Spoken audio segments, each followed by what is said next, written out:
Yahoo, izinkan kami memperkenalkan diri. Nama saya Yurmanius Waruwu, SEMM, dan rekan saya Aluiwa Auri Tafonau, SEMM. Pada kesempatan kali ini kami membahas tentang modul manajemen sumber daya manusia dengan topik peran strategis manajer dalam manajemen sumber daya manusia. Dalam dunia bisnis yang semakin kompleks dan kompetitif, peran manajer dalam manajemen sumber daya manusia, MSDM, berkembang menjadi lebih strategis. Manajer tidak lagi hanya bertugas dalam menjalankan fungsi operasional sehari-hari, tetapi juga diharapkan mampu berkontribusi terhadap pencapaian tujuan organisasi melalui pengelolaan SDM secara efektif dan berorientasi masa depan. Materi tentang peran strategis manajer dalam MSDM sangat relevan di era saat ini, di mana perusahaan semakin bergantung pada kemampuan SDM sebagai sumber keunggulan kompetitif. Manajer memainkan peran penting dalam memastikan bahwa setiap anggota tim mampu berkontribusi secara optimal terhadap tujuan organisasi dengan mengintegrasikan strategi SDM ke dalam strategi bisnis. Manajer dapat membantu menciptakan lingkungan kerja yang produktif, inovatif, dan berkelanjutan. Pemahaman ini akan berguna bagi mahasiswa dalam memahami perubahan peran manajer dari sekadar pelaksana fungsi administrasi menjadi mitra strategis dalam organisasi. Dengan mempelajari peran strategis manajer dalam manajemen SDM, mahasiswa diharapkan mampu mengembangkan pemahaman dan keterampilan yang diperlukan untuk mengelola SDM dengan pendekatan strategis, berkontribusi secara nyata terhadap keberhasilan organisasi, serta menyiapkan diri untuk menghadapi tantangan dalam profesi manajemen SDM. Tujuan pembelajaran materi ini adalah A. Memberikan pemahaman mendalam tentang bagaimana peran manajer dalam MSDM dapat mendukung pencapaian strategi organisasi. B. Mengajarkan berbagai pendekatan strategis yang dapat diambil oleh manajer untuk meningkatkan kinerja tim dan organisasi. C. Menjelaskan tanggung jawab manajer dalam pengelolaan SDM, termasuk peran mereka dalam rekrutmen, pelatihan, pengembangan kinerja, serta menjaga kepuasan dan keterlibatan karyawan. D. Membekali mahasiswa dengan keterampilan untuk mengidentifikasi dan memanfaatkan potensi SDM sebagai aset strategis dalam organisasi. Mengapa kita harus mempelajari manajemen SDM di dalam suatu organisasi? A. Untuk menggali potensi manusia dalam organisasi sehingga dapat dimanfaatkan seoptimal mungkin. B. Manusia sebagai makhluk sosial yang unik harus menjadi fokus perhatian terhadap keinginan, wants, dan kebutuhannya, needs, yang harus dipenuhi. Manusia memiliki cita-cita untuk mencapai tujuan yang diinginkan melalui jalur karir yang ditempuhnya. D. Organisasi adalah kumpulan orang-orang. Kesuksesan orang-orang di dalamnya haruslah sesuai dengan tujuan organisasi yang ingin dicapai. E. Organisasi dibentuk bukan hanya dalam jangka pendek, melainkan dalam jangka panjang, sehingga kebutuhan SDM harus direncanakan, diorganisasikan, dilaksanakan dan dikendalikan secara efektif. Menurut Deloitte, peran MSDM tahun 2023 semakin berkembang menjadi lebih strategis dengan fokus pada analitik data karyawan dan pengalaman karyawan. MSDM juga penting dalam menciptakan budaya kerja yang inklusif sehingga organisasi dapat beradaptasi terhadap perubahan pasar. Teori tersebut di atas didukung oleh dasar teori yang dikemukakan oleh Fisher et al. 3. Harshad mencakup berbagai kegiatan yaitu E. Staffing, Human Resource Planning, perencanaan SDM. B. Organization, Employee Development, pengembangan pegawai, organisasi. C.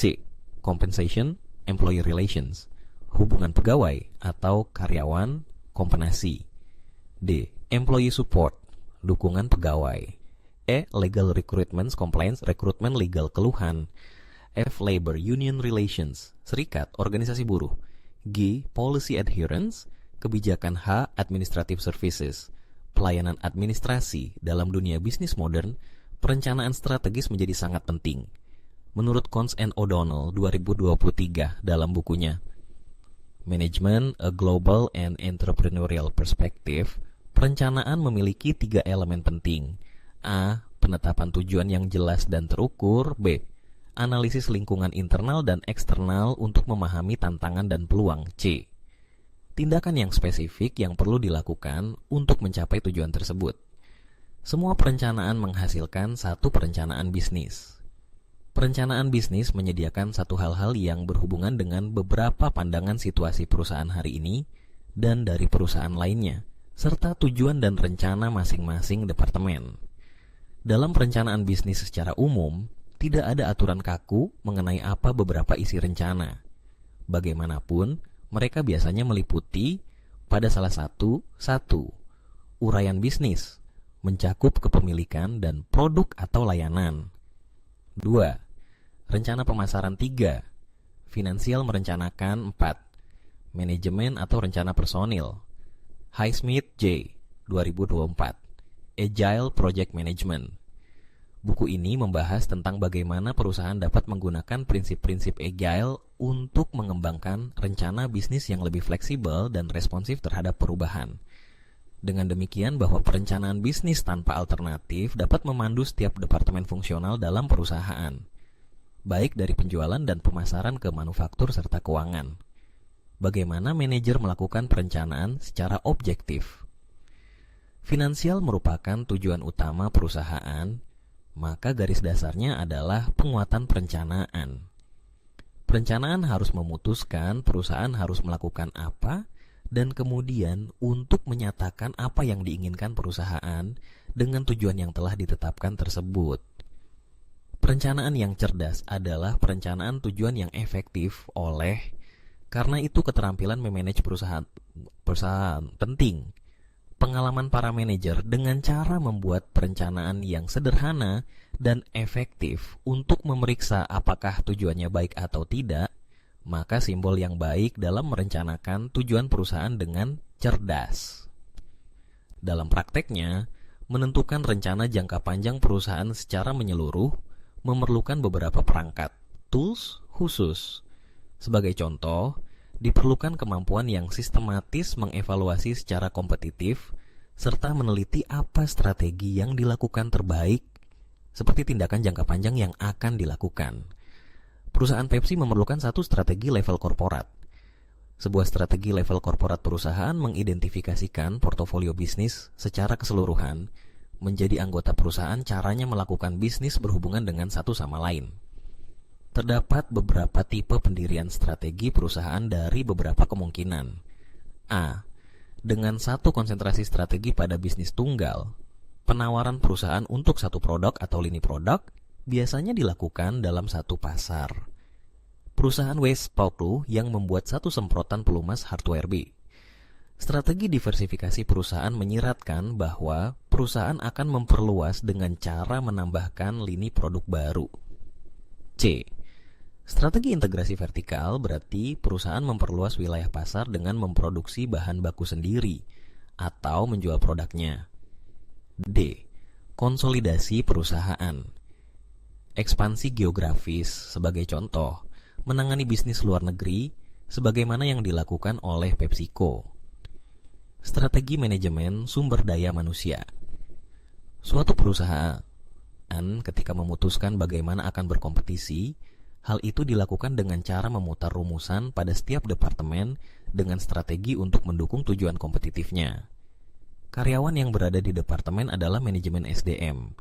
Setiap perusahaan memerlukan kebijakan-kebijakan manajemen SDM dan aktivitas-aktivitasnya untuk bisa mempertimbangkan dalam kaitan dengan tujuan luas strategisnya.